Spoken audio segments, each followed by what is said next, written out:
Ration బియ్యం అక్రమాలపై పేర్ని నాని సతీమణి జయసుధపై case నమోదైంది. బందరు పిఎస్లో పౌర సరఫరాల శాఖ అధికారి ఫిర్యాదు మేరకు కేసు నమోదు చేశారు.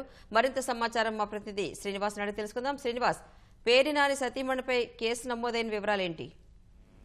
థ్యాంక్ యూ రాణి. అక్రమ రేషన్ బియ్యంపై ఏపీ ప్రభుత్వం ఉక్కుపాదం మోపుతోంది. అక్రమ వారిపై కూడా ప్రభుత్వం కేసులు నమోదు చేస్తుంది. సివిల్ సప్లై అధికారులు రాష్ట్ర వ్యాప్తంగా కూడా అన్ని గూడెంలను కూడా తనిఖీ చేస్తున్నారు. అందులో భాగంగా కృష్ణా జిల్లా మచిలీపట్నం నియోజకవర్గంలో మాజీ మంత్రి పేర్ని నాని నిర్మించిన గోడౌన్లో సివిల్ సప్లై శాఖ అధికారులు తనిఖీలు నిర్వహించారు. ఈ తనిఖీల్లో దాదాపు 180 టన్నుల పీడీఎఫ్ బియ్యం మాయమైనట్లు అధికారులు గుర్తించారు.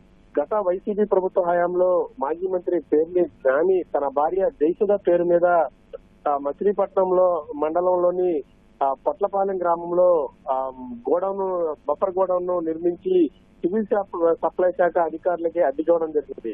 దీనిలో భాగంగా అధికారులు వార్షిక తనిఖీల్లో భాగంగా పేర్ని నాని గోడౌన్ ను సివిల్ సప్లై శాఖ అధికారులు తనిఖీలు నిర్వహించారు.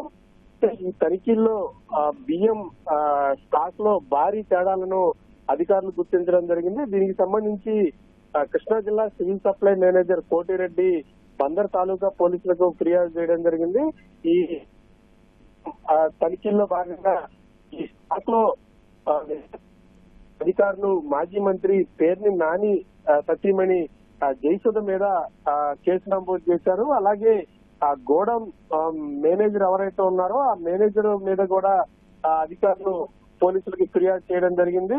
అయితే వేబిడ్జి సరిగా పనిచేయకపోవడం వల్ల షార్టేజ్ వచ్చిందంటూ కూడా సివిల్ సప్లై అధికారులకు పేర్ని నాని సతీమణి లేఖ రాశారు. షార్టేజ్ కి సంబంధించి ధాన్యం విలువ ఎంత అయితే చెప్తారో దానికి సంబంధించి డబ్బులు కూడా పే చేస్తామంటూ కూడా నాని అధికారులకు లేఖ రాయడం కూడా కొంత హాట్ టాపిక్ గా మారిందని చెప్పుకోవచ్చు. మొత్తంగా ఈ అక్రమ ఏదైతే పీడీఎఫ్ బియ్యం రవాణాకి సంబంధించి కూడా అధికారులు ఉక్కుపాదం మోపుతున్న సంగతి తెలిసిందే. ఇందులో భాగంగా మాజీ మంత్రి పేర్ని నాని సతీమణి జయసుధ అలాగే గోడౌన్ మేనేజర్ మానస తేజపై కూడా అధికారులు చర్యలు చేపట్టే అవకాశం ఉంది.